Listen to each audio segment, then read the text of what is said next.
Hello good morning welcome to my mini blog. आज चाहिँ म तपाईँहरूको अगाडि के लिएर आएको छु भनेर चाहिँ लिलियमको बल्ब लिएर आएको छु। आज चाहिँ म तपाईँहरूसँग के सेयर गर्नेवाला छु भने चाहिँ यो लिलियम चाहिँ म कसरी रोप्नेवाला छु भनेर तपाईँहरूसँग सेयर गर्नेवाला छु।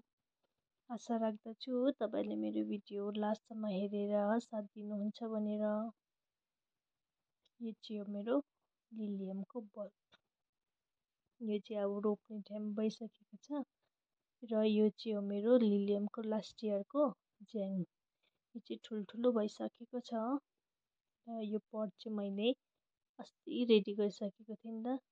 मैले पट चाहिँ ठुल्ठुलो नै लिएको छु किनभने चाहिँ मसिनोले चाहिँ अलिक उयो राम्रो हुँदैन। पट ठुल्ठुलो छ भने चाहिँ मजाले फुल लाग्छ नि त। त्यही कारणले गर्दाखेरि चाहिँ आज चाहिँ म यो रोप्नेवाला छु र कसरी रोप्छु कसरी रोप्नेवाला छु तपाईँहरूले कसरी रोप्छ तपाईँहरूले पनि सेयर गरिदिनु होला र म पनि कसरी रोप्छु मैले त्यो तपाईँहरूको अघि सेयर गर्नेवाला छु।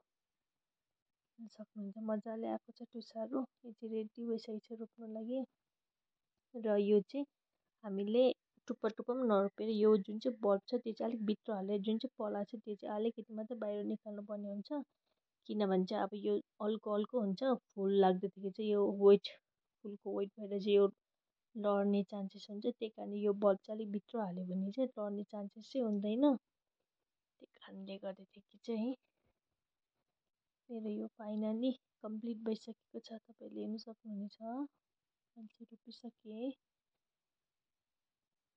तपाईँहरूले यो तपाईँले बारीमा पनि रोप्न सक्नुहुनेछ।